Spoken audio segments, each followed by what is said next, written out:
Hello le phare, bonjour l'église. Ce dimanche matin, on est vraiment heureux d'être ensemble, de prendre ce temps en famille, connecté. Merci Seigneur pour ces médias. Merci à tous ceux qui travaillent pour rendre cela possible. Nous sommes vraiment heureux de passer ce moment ensemble ce matin. Alors, j'espère que vous avez passé une bonne semaine avec le Seigneur. On a tous des rythmes et des réalités différentes. En tout cas, ensemble, en Église, nous avons passé du temps dans la lecture du livre des Nombres. Nous avons beaucoup de retours positifs et d'encourageants, que le Seigneur nous fait du bien par ces lectures et encourage l'Église à approfondir notre relation avec Dieu et à marcher avec lui. C'est notre prière, c'est notre souhait. Alors, je ne sais pas quelle semaine vous avez eue. En tout cas, pour les jeunes de l'Église, ils ont eu un chouette moment pendant la semaine. Ils ont eu l'occasion d'avoir un temps de préparation au baptême. Et donc, oui, voilà, normalement, le week-end dernier, on avait les baptêmes en Église. Et donc, tout cela est postposé à cause de la crise. Mais les jeunes sont motivés. Et donc, et quelques adultes aussi vont bientôt commencer cette préparation. Peut-être pour toi, la semaine qui vient de s'écouler maintenant, c'était vraiment une semaine éprouvante au niveau du travail ou une semaine d'incertitude. Ça reste peut-être compliqué, difficile pour toi pour plusieurs raisons. Et on espère que ce matin, ce sera un temps d'encouragement pour chacun d'entre nous. Certains ont peut-être la joie cette semaine d'avoir pu faire plus de visites, rencontrer des amis, rencontrer la famille, les personnes qu'ils ont commencé à voir régulièrement, et c'est un sujet de joie. Et pour d'autres, c'est peut-être plus compliqué. Donc ensemble, nous voulons nous tourner vers le Seigneur encore une fois ce matin à travers ce mini-culte ici sur Internet.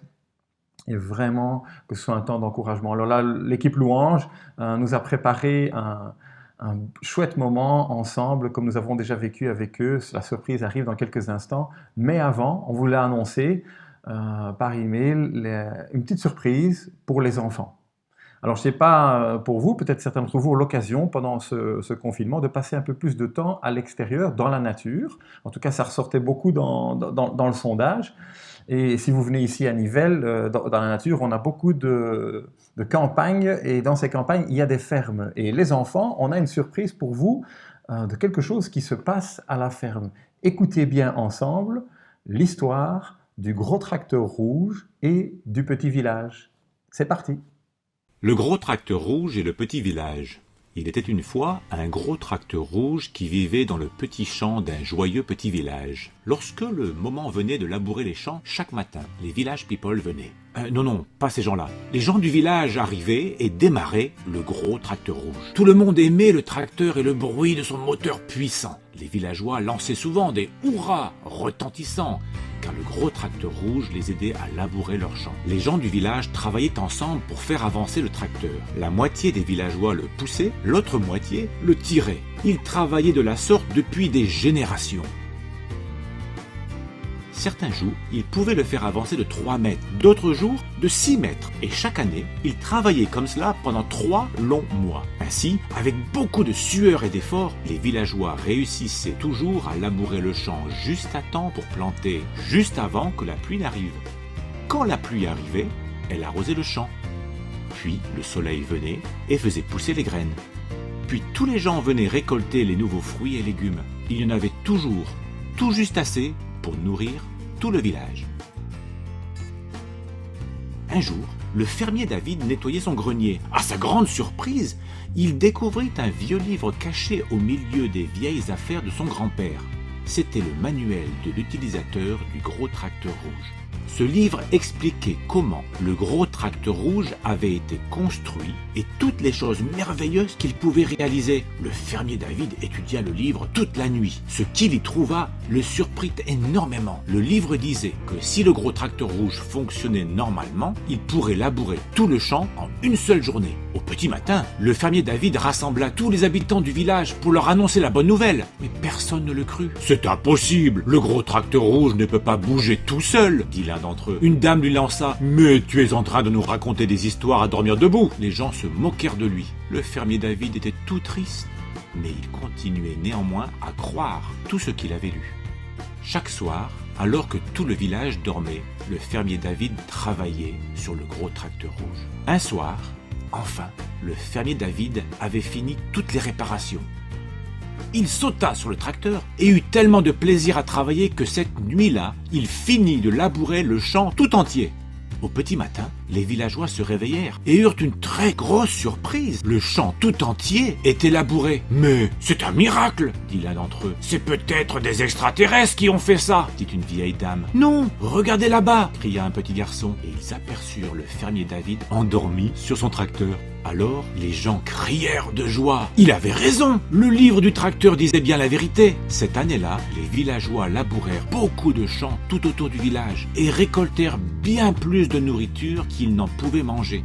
Ils eurent ainsi de nombreux colis de fruits et de légumes en trop, si bien qu'ils les distribuèrent dans les villages environnants où la nourriture se faisait rare. Le gros tracteur rouge et le petit village devinrent bientôt célèbres dans tout le pays. On disait partout qu'ils étaient les personnes les plus généreuses du monde entier.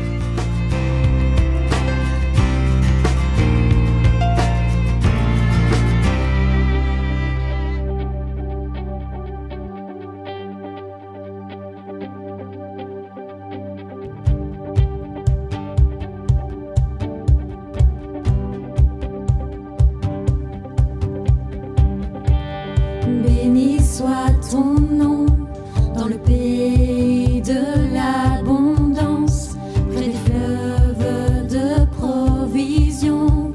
Béni soit ton nom. Béni soit ton nom quand je marche dans le lieu désert, même dans la désolation. Béni soit ton nom.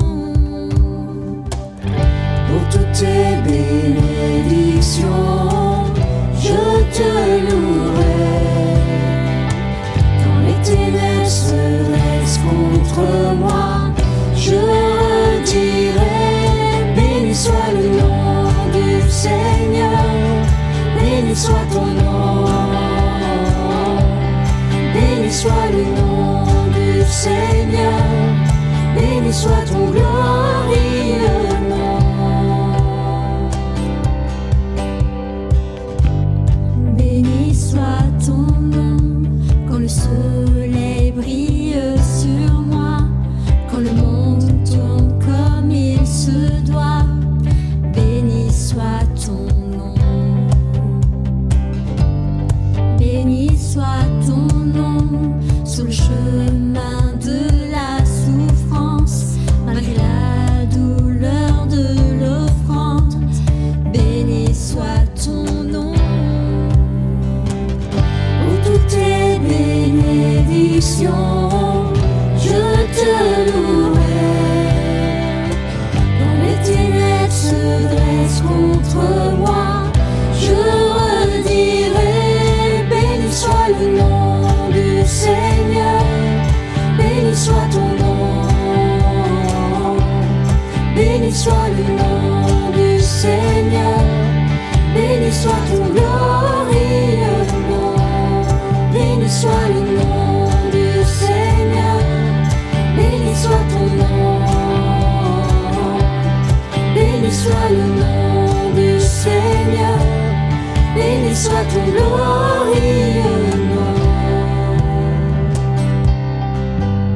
Tu donnes et tu reprends, tu donnes et tu reprends. Mon cœur choisit de dire: béni soit ton nom. Tu donnes et tu reprends, tu donnes et tu reprends. Mon cœur choisit de dire: béni soit ton nom. Tu donnes et tu reprends, tu donnes et tu reprends. Mon cœur choisit de dire: béni soit ton nom, béni soit le nom du Seigneur, béni soit ton nom, béni soit le nom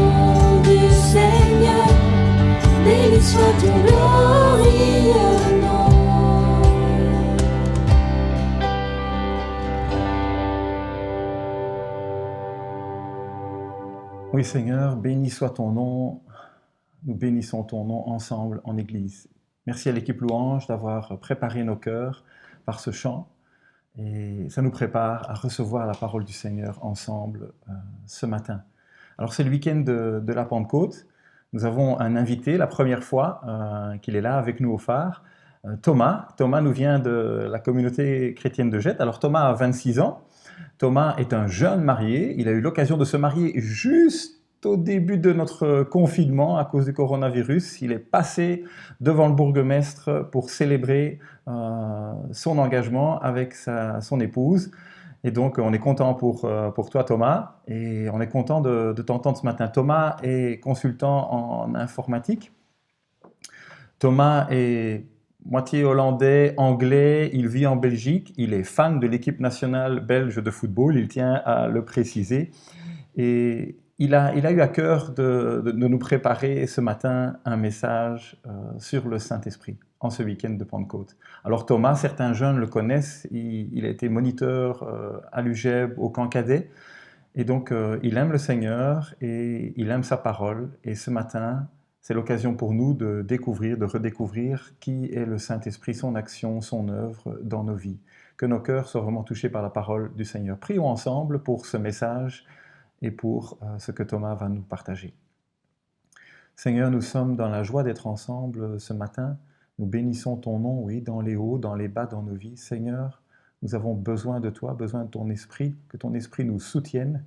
Et nous avons besoin de comprendre encore mieux, Seigneur, qui tu es. Comment ta présence agit dans nos vies, dans ce monde. Et Seigneur, ouvre nos cœurs ce matin à ta parole.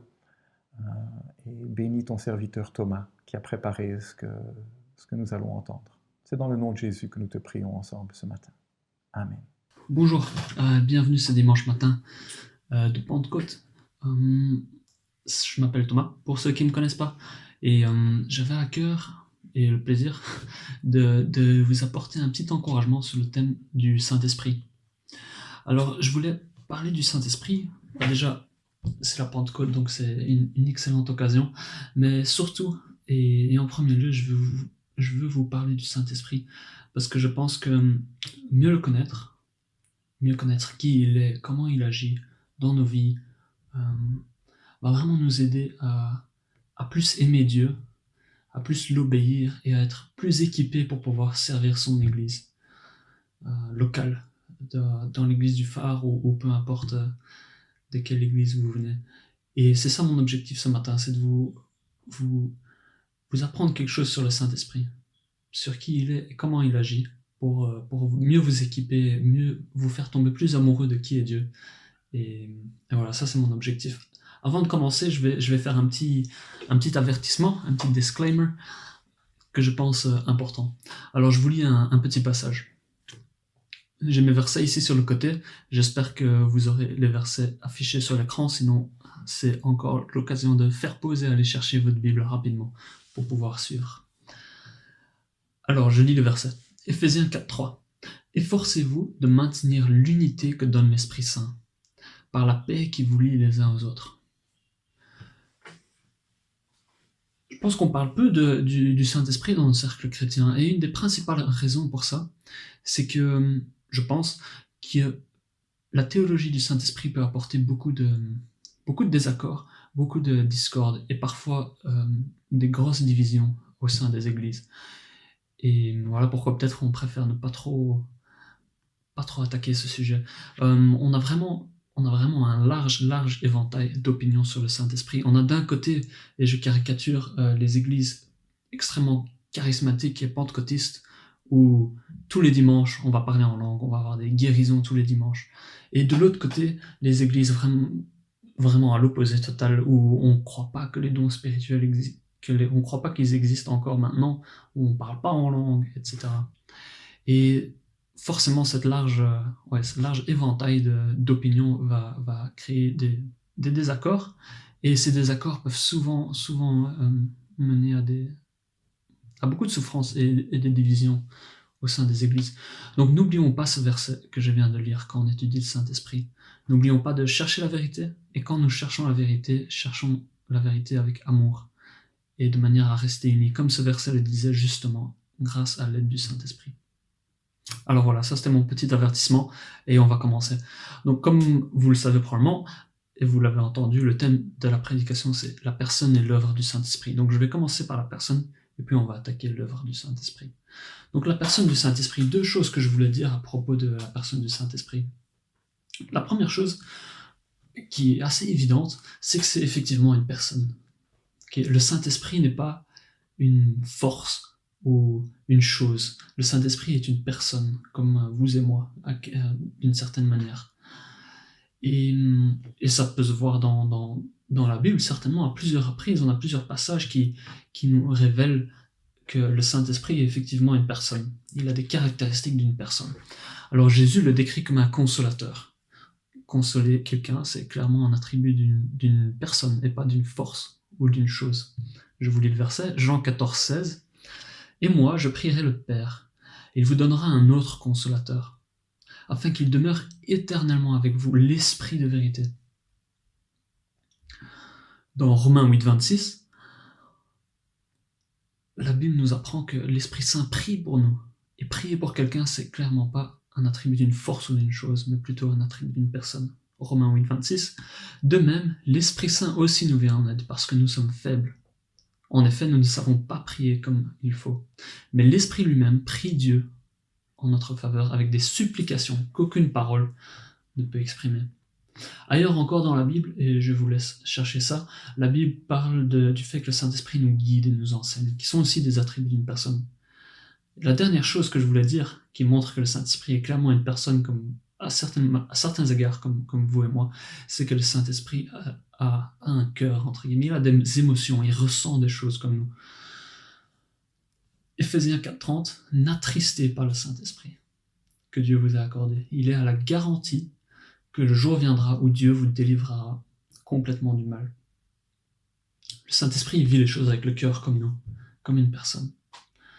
Voilà, j'espère que je vous ai brièvement convaincu de ça. Je pense qu'on le sait intellectuellement que le Saint-Esprit est une personne, mais souvent, je pense que souvent, et moi aussi ça m'est arrivé, et ça m'arrivera encore sûrement, on voit le Saint-Esprit, de nouveau ça dépend de votre milieu d'où vous venez, mais on peut souvent voir le Saint-Esprit comme une force un peu incontrôlable qui peut nous faire peur. Mais rien n'est moins biblique, le Saint-Esprit est une personne, ce n'est pas une force qui fait des folies, c'est une personne. La deuxième chose que je voulais dire à propos du Saint-Esprit, de qui il est, c'est que c'est pas n'importe quelle personne, c'est une personne de la Trinité, comme le Père et le Fils. À nouveau, je tire pas ça de mon chapeau, c'est très biblique, heureusement, sinon on serait un peu dans les problèmes. Je vous cite deux versets qui soutiennent cette idée, que le Saint-Esprit fait partie de la Trinité, comme le Père et le Fils. Alors Matthieu 28, 19, « Allez donc auprès des gens de toutes les nations, et faites d'eux mes disciples, baptisez-les au nom du Père, du Fils et du Saint-Esprit. » Et encore 1 Corinthiens 12, 4 à 6, « Il y a diverses sortes de dons spirituels, mais c'est le même Esprit qui les accorde. Il y a diverses façons de servir, mais c'est le même Seigneur que l'on sert. Il y a diverses activités, mais c'est le même Dieu qui les produit toutes en tous. » Si Jésus, dans cette dernière parole qu'il dit à ses disciples, traite et met au même pied, dans une même phrase, l'un derrière l'autre, le Père, le Fils et le Saint-Esprit, c'est que sûrement, il les considère comme un. Si on les baptise au seul nom du Père, Fils et Saint-Esprit, alors les trois sont divins. Si le Père et le Fils sont divins, certainement le Saint-Esprit est divin. Pour le deuxième passage, si Paul, à nouveau, met ces trois personnes l'un derrière l'autre et les lie dans le même contexte, comme travaillant dans la même œuvre, sur le même pied d'égalité, si le Père et le Fils sont divins, certainement l'Esprit sera divin. Et encore une dernière illustration que je veux prendre pour montrer ça, c'est que vous le savez peut-être, mais la Bible parle et mentionne le Saint-Esprit souvent comme étant le souffle de Dieu.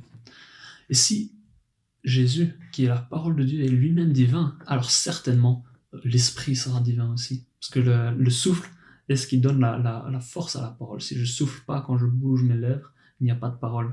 Et cette image représente très bien l'interaction des personnes de la Trinité, on va y revenir plus tard. Mais Donc si Jésus, qui est la parole, est divin, certainement, le Saint-Esprit qui est le souffle sera divin aussi. Voilà, je vais vite, je vous balance plein de petits trucs. N'hésitez pas à retourner en arrière sur ce que j'ai dit, à aller plus en détail. Mais voilà, je vais vite. Et on a déjà fini la partie sur la personne du Saint-Esprit. Et on a fini avec l'essentiel, c'est-à-dire que l'essentiel du Saint-Esprit, c'est qu'il est Dieu. Toutes ces caractéristiques personnelles qu'on peut comparer à nous découlent du fait que le Saint-Esprit est dans la Trinité. Et ça, c'est vraiment l'essentiel de qui est le Saint-Esprit.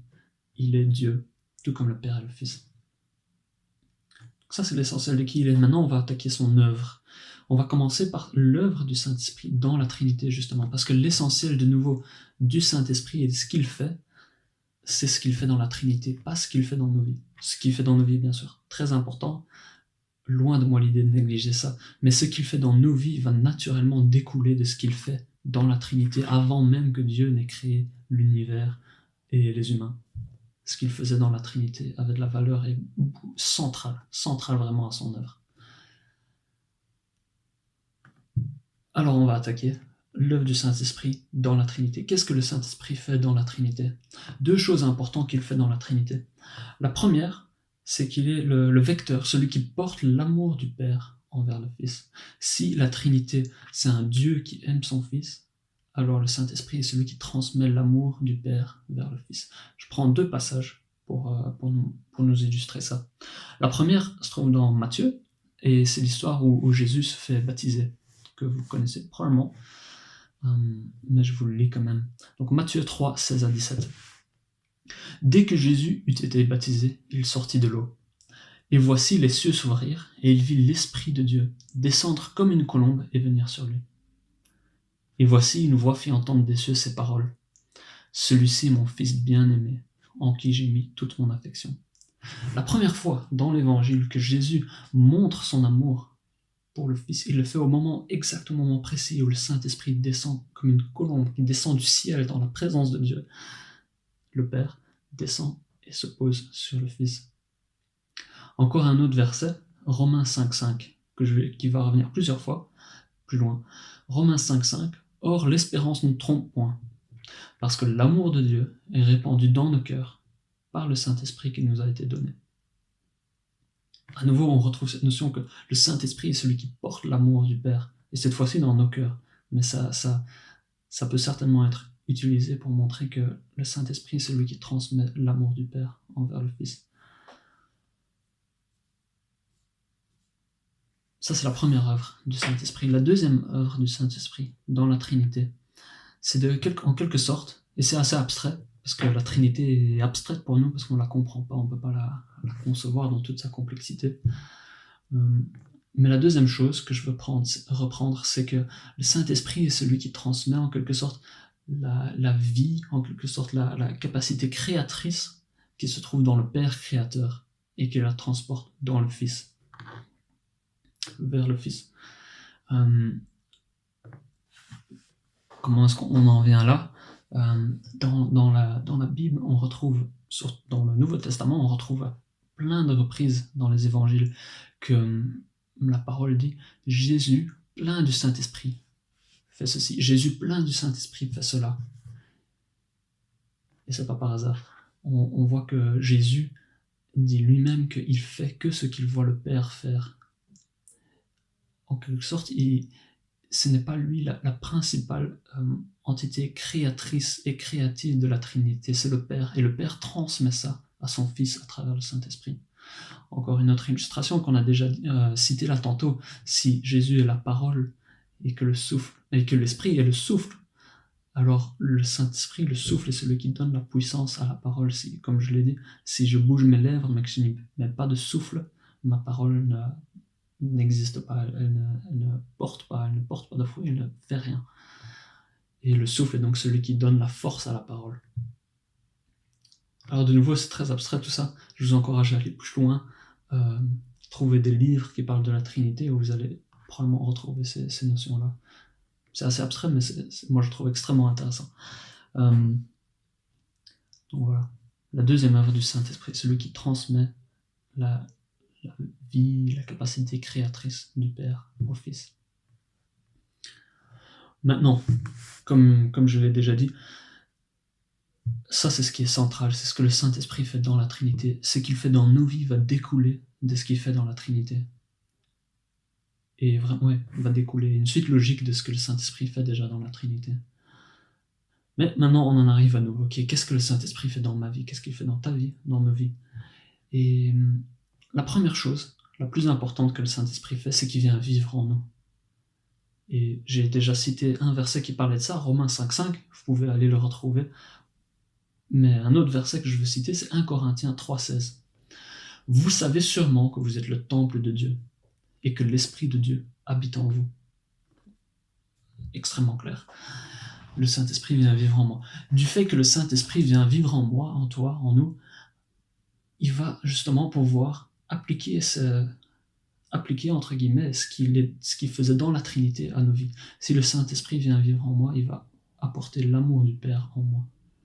De plusieurs manières que je vais citer. La première, c'est, comme ce verset vient de le dire, il fait de nous son temple.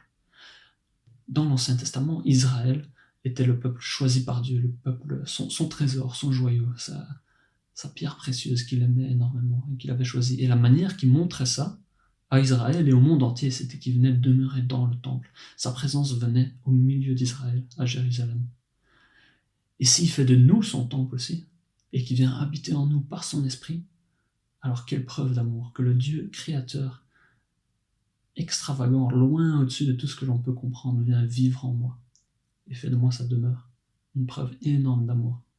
Encore une preuve d'amour qui est apportée en nous par le Saint-Esprit, comme on l'a déjà cité, c'est que, dans un verset, c'est que le Saint-Esprit est le consolateur. Donc il nous montre l'amour du Père dans le fait qu'il vient nous consoler. Encore une autre idée, dans Ephésiens 4,30 que j'ai déjà cité, l'Esprit est le garant du salut qu'on peut trouver en Jésus. La plus grande preuve d'amour de Dieu envers nous, c'est qu'il nous sauve de nos péchés. Et la garantie sur facture de ce salut, c'est le Saint-Esprit qui vient vivre en moi. Donc encore comme ça, le Saint-Esprit révèle l'amour que le Père a envers moi, quand il vient vivre en moi. La deuxième chose, comme on l'a déjà vu dans la Trinité, la première, transmettre l'amour, la deuxième, transmettre la vie et la capacité créatrice. Je mets des guillemets. Comment? Quand le Saint-Esprit vient vivre en moi, le Dieu créateur de l'univers vient vivre dans un petit être comme moi, un tout petit corps, mais la vie va exploser. Elle ne peut pas s'empêcher. Dieu, le Père, par nature, est créateur. Et quand il vient vivre en moi par son esprit, la vie explose. Ça porte du fruit. Et là, vous me voyez venir sur mes grands chevaux avec les fruits de l'esprit. Et je vais vous lire ce verset connu aussi, sur les fruits de l'esprit. Donc, Galates 5, 22 à 26. Mais ce que l'Esprit Saint produit, c'est l'amour, la joie, la paix, la patience, la bienveillance, la bonté, la douceur et la maîtrise de soi. Et d'autres choses sûrement aussi. La loi n'est certes pas contre de telles choses. Ceux qui appartiennent à Jésus-Christ ont fait mourir sur la croix leur propre nature avec ses passions et ses désirs. L'Esprit nous a donné la vie. Laissons-le donc aussi diriger notre conduite. L'Esprit nous donne la vie. On était morts dans notre péché, mais l'Esprit vient vivre en nous et nous apporte la vie. Tellement il nous apporte la vie que c'est même plus nous qui vivons, mais c'est Christ qui vit en nous. Entendez l'Esprit de Christ, le Saint-Esprit qui vient vivre en nous. Galates 2,20. J'ai été crucifié avec Christ, et si je vis, ce n'est plus moi qui vis. C'est Christ qui vit en moi. Si je vis maintenant dans la chair, je vis dans la foi au Fils de Dieu, qui m'a aimé et qui s'est livré lui-même pour moi. Le Saint-Esprit nous donne la vie, vient en nous, et la vie explose, entre guillemets. C'est un fruit naturel de sa puissance et de sa présence en nous. Alors il nous apporte la vie non seulement, mais il nous apporte aussi la capacité à créer, entre guillemets, à donner la vie aux autres. Et ça, il le fait par les dons de l'Esprit qu'il apporte. Alors je ne rentre pas en détail dans les dons de l'Esprit, parce que j'ai pas le temps. Et peut-être que je vous déçois là, parce que c'est là où il y a le plus de croustillants, et de thèmes intéressants, et de débats, etc. à avoir. Mais je fais un survol rapide sur le Saint-Esprit, qui il est, ce qu'il fait. Mais je vais quand même reprendre l'essentiel des dons de l'Esprit. Les passages clés et les caractéristiques clés des dons de l'Esprit. Donc le Saint-Esprit vient vivre en nous et il nous donne la capacité à créer la vie, on se comprend, à transformer la vie et à changer, à porter du fruit dans la vie des autres, par le service et par les dons spirituels. Alors il y a plein de dons spirituels dans le Nouveau Testament. Paul fait plusieurs listes de plusieurs dons. On a une foi plus grande, on a le don de libéralité, de prophétie, de parole de sagesse, d'enseignement, de soins, pastoral, le don pastoral, de libéralité, guérison, miracle, et j'en passe sûrement. Donc ça, on retrouve dans le Nouveau Testament, mais on retrouve ça aussi dans l'Ancien Testament. C'est pas une idée nouvelle pour le Nouveau Testament. Dans l'Ancien Testament, on retrouve à plusieurs endroits la parole qui nous dit que l'Esprit vient sur quelqu'un et lui apporte un don spécifique, une capacité spécifique à faire quelque chose pour le royaume de Dieu. On a l'Esprit Saint qui venait sur Saül et sur David pour les aider à régner et à diriger le peuple d'Israël. On a l'Esprit Saint qui venait sur les prophètes pour leur inspirer des paroles prophétiques qui se retrouvent maintenant dans nos Bibles, encore 2000 ans plus tard, plus que 2000 ans plus tard. On a l'Esprit qui venait sur des ouvriers pour les équiper spécifiquement pour construire le temple et en faire un chef-d'œuvre qui glorifiait et honorait leur Dieu. Voilà, dans l'Ancien comme dans le Nouveau, on retrouve le Saint-Esprit qui équipe les gens pour servir le peuple d'Israël ou le peuple de Dieu maintenant dans le Nouveau Testament. Mais bon, voilà, assez dit, je vais lire les deux passages les plus connus, entre guillemets. Je vais pas tous les lire en entier, par souci de temps, mais en sortir vraiment les points clés et les points essentiels sur les dons de l'Esprit. Donc, si vous connaissez un peu votre Bible, vous allez reconnaître ces passages sûrement. Donc, Romains 12, 5 à 8. Et j'en sors juste certains petits bouts. Donc, nous avons des dons différents à utiliser selon ce que Dieu a accordé gratuitement à chacun. Et puis, toute une liste. Si l'un de nous a le don de transmettre des messages de Dieu, il doit le faire selon la foi, etc. Et toute la liste qui s'ensuit. Donc voilà, des dons différents, donnés à chacun et gratuitement. 3 choses importantes. 1 Corinthiens 12, 6 à 10. Il y a diverses activités, mais c'est le même Dieu qui les produit en tous, de nouveau. On retrouve la même idée que c'est donné à chacun. À chacun, l'Esprit Saint se manifeste par un don pour le bien de tous. C'est très important. C'est le même et seul Esprit qui produit tout cela. Il accorde à chacun un don différent, comme il le veut. Donc les dons de l'Esprit, c'est cette capacité à créer la vie, à porter du fruit dans la vie des autres, sont donnés à chacun, sont donnés différemment à chacun, sont donnés pour le bien de chacun. Et ouais, elles sont données comme l'Esprit le veut, elles sont données gratuitement. Voilà, ça c'est ce que je voulais dire sur les dons de l'Esprit. Et ce que je voulais dire sur le Saint-Esprit en tout, on a déjà fini, ça a été vite pour moi en tout cas, j'espère pour vous aussi. Et j'espère vous avoir apporté vraiment un survol rapide, mais sur les points vraiment clés de qui est l'Esprit et ce qu'il fait. Je veux que vous reteniez surtout que l'Esprit, c'est une personne de la Trinité, et que son œuvre dans la Trinité, c'est de porter l'amour du Père et de porter la capacité créatrice. Je mets des guillemets à chaque fois sur cette expression, la capacité créatrice et la vie au Fils, et que ça se reflète dans nos vies, et qu'il nous apporte à nous l'amour du Père par sa présence en nous, qu'il apporte la vie en nous par sa présence en nous, et qu'il nous apporte la capacité à transformer la vie des gens par sa présence en nous. Ça c'est l'essentiel. Et voilà, j'espère que je vous ai aussi titillé un peu pour aller chercher plus de détails, de débats, parce qu'il y a certainement plein de choses intéressantes à discuter à propos du Saint-Esprit, sur les choses plus... le parler en langue, etc. Plein de choses intéressantes à découvrir. Mais n'oublions pas ce que j'ai dit au tout début, n'oublions pas de le faire avec amour. L'essentiel de la Trinité, l'essentiel du Saint-Esprit, c'est qu'il est dans la Trinité, et qui porte l'amour du Père et la vie, et la capacité à créer la vie, et à transformer. Et ça, c'est vraiment son rôle important. qui il est et ce qu'il fait. Et le reste est moins important. Est très important, même moins important.